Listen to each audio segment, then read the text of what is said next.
Yo, I was playing on headquarters. I got Midtown like 4 times in a row. Yo, and you two of these kids, and get Tommy's Mr. John, can you stay back for a minute?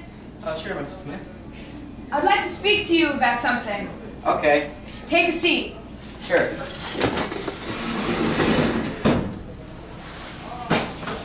Your current average is a 102. Oh, I thought it was a 103. Oh well. I was wondering about your study habits. Obviously they work. How many days before an exam do you study? Well, I usually just study like a few minutes the day before, if at all. And daily, how long do you study for your classes, any of them? 6 out of 7 days a week, I don't even touch a book. And do you reread the textbook or outline it? No, it's not necessary. Neither. Really? And I advise all my students to do one or the other. One last question. How do you feel before an exam? Tense? Nervous? I feel as if there really isn't an upcoming exam. Like I feel like reassured and confident. Outstanding. And even for my hard tests. Well, John, you are very bright. But I must warn you. Things in my class will become much more challenging, and your classes in general will become difficult. You eventually will need to pick up the work and effort if you want to continue succeeding. I urge you, when that time comes, to pick it up and get the job done. Okay, thanks for the tip, Mrs. Smith. Anytime. Have a good day, John. You too, Mrs. Smith.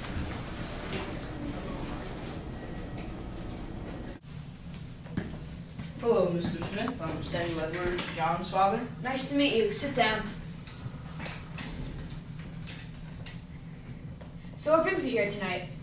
Well, you see, I come home from work every day around 5, and he's either in his basement playing video games or at his friend's house, and I find it hard to believe how he can get such a good grade with such little effort. I actually spoke to John today regarding his study habits. What do you say? He studies about once a week, briefly if at all, for not only my subject, but any of his classes. He does not reread the textbook or outline it as my other students do, and I recommend. Well, maybe there's been some grades he hasn't been showing me. Can I see his grades? I've taken out his most recent major marks, and you can see for yourself. 99, 98, 100, 99. Well, is there anything John can do outside of class? He handed in all of his homework assignments on time and for full credit. There was an essay he had to write at home that he handed in last week. I think it was superior, one of the finest in the grade. There's nothing much negative I could say. It's funny because when I was in high school, I had to study all day and all night and usually get no sleep. Guess this is what the kids prefer. Well, I do have to ask you one rather serious question, Mr. Edwards.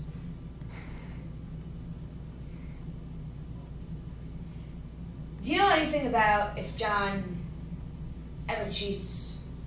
Well, you see, I was asking him this the other day, and he said he would never cheat because the kids in his grade, he said if he ever cheated off them, he'd get the whole test wrong, so I don't think he would ever cheat. Okay. I just had to make sure of that. Thank you for your honesty, Mr. Edwards. All right. Thank you. Have a good night. Same to you. John and Fred are hanging out after school, and Fred is eager to find out about John's conversation with Mr. Smith. I didn't see you 5th period. What did Smith want? Most boring conversation of my life. He wanted to know how I studied because my grades were so high. That's awesome. I've never had a teacher ask me that. Do you tell him the truth? Yeah, I guess so. This class is a breeze. Period. That's all I should have needed to say. It's not that easy. But, you want to work on that social studies project due Friday? A head start? I mean, come on. I'm just going to do it Thursday. It's due Friday, then. Exactly. Last time I checked Thursdays before Friday. You're going to do a 5-minute presentation, a PowerPoint, speech and all, the night before this project is due. 25% your final grade. Yeah. By the way, what'd you get on that math test? Promise you won't make fun of me? Depends. 87? I'm not going to say anything. Come on, it's a joke. Don't be a jerk. John is over Fred's house when Fred brings up the upcoming crucial exam. John, you know the SATs are soon. Have you been studying much? Fred, you just don't understand, do you? I haven't studied, nor do I ever plan to study, so I don't need to. Look, I understand that school's a breeze for you and all, but how are you not studying for the SATs? That one test that will possibly determine your whole future. Well, look, the test is on stuff that we've learned, and my grades clearly show that I know all the stuff we've learned, so studying would just be a waste of time. I much rather do other stuff. You're crazy. So, when is the SAT? I'm taking it the 16th. How about you? Oh, same. So I guess I'll be taking it with you. Yep. Oh, well, I have to go, so I guess I'll see you tomorrow. See you.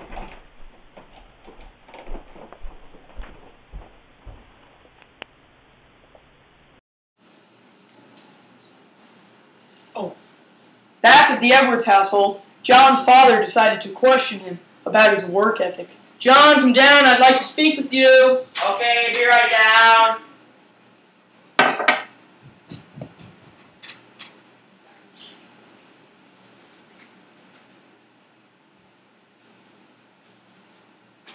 I made us some tea. Oh, nice. So I was speaking with your teachers today. When do you study? Look, we've been through this. I don't study. I never study, and I get 100 on every single test without even trying. What good does studying do? Because no test or class is difficult enough to study for. I can get into any college I want. Listen, I'm your father. Don't talk to me like that. You're competing against the whole country to get into college, not just your school. I know that. That cocky attitude won't get you nowhere. Do you cheat? This is BS. Why in the world would I cheat? Just go to your room. Fine. Welcome, people, to the SATs. This test will determine the rest of your lives, but no pressure.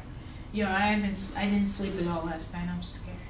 Dude, get real. This test's the same for everyone in the whole country. It's gonna be a joke for me. I'm sure it'll be pretty easy for you, too.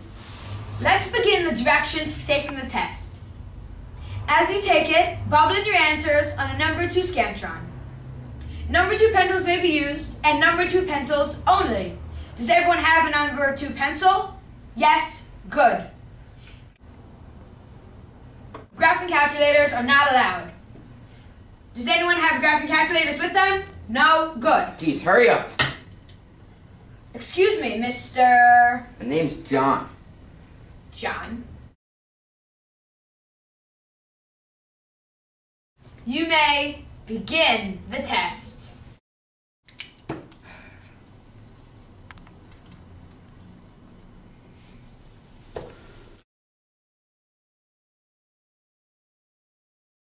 Time is up. I will now take the test. No more writing.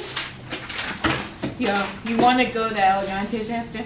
No, I gotta go home, but holy cow, that was the hardest test I've ever taken. No one could have possibly done well. If I didn't do well, then everybody else must have gotten like a 0. It wasn't that hard. I mean, it was basic knowledge. I mean, what we studied. You do better than me? Well, I studied. You didn't study. Remember I asked you before? You said no. Yeah, well, goodbye.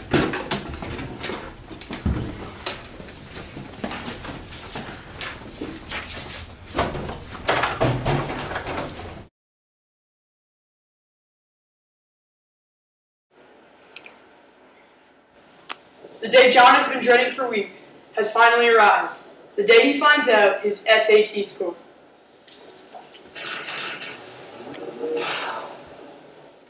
What are you doing? Dad, your SAT score came today. You scored a 600. Well, what's the SAT average?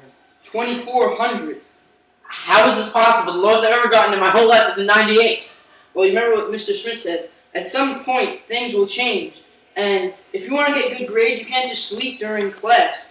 And that time is coming. You simply have not changed. Well, just know that I'm a genius because of my honors and AP classes and, of course, my GPA for those classes. So this disaster shouldn't be too detrimental. Well, you want to get into Harvard, right? Well, yeah.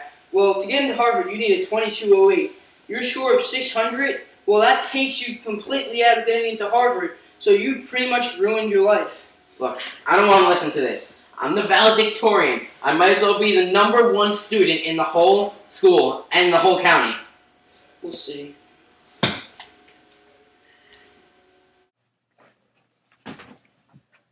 So yeah, I applied to Harvard, Yale, and as a worst case scenario, Cornell.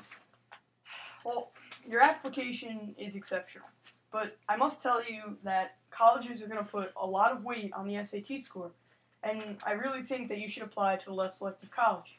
Yeah, but I'm definitely going to get into one of these. And I said before, I have Cornell as a backup.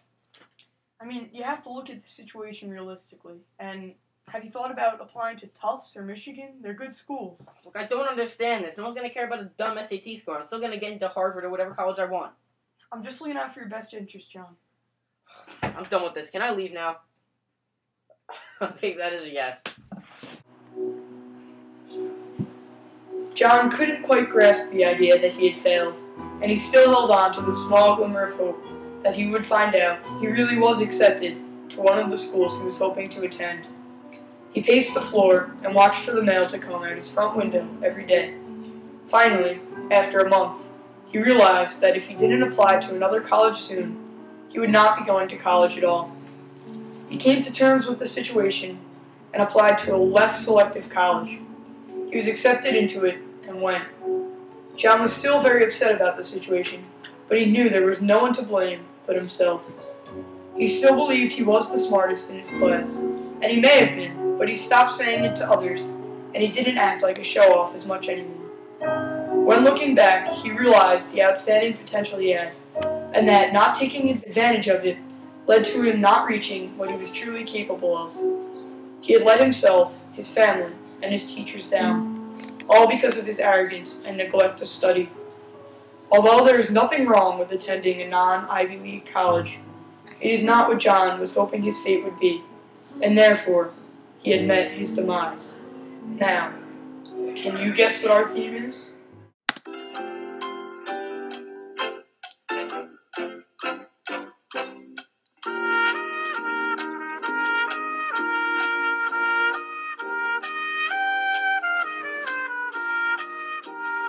Too much arrogance can lead to one's demise.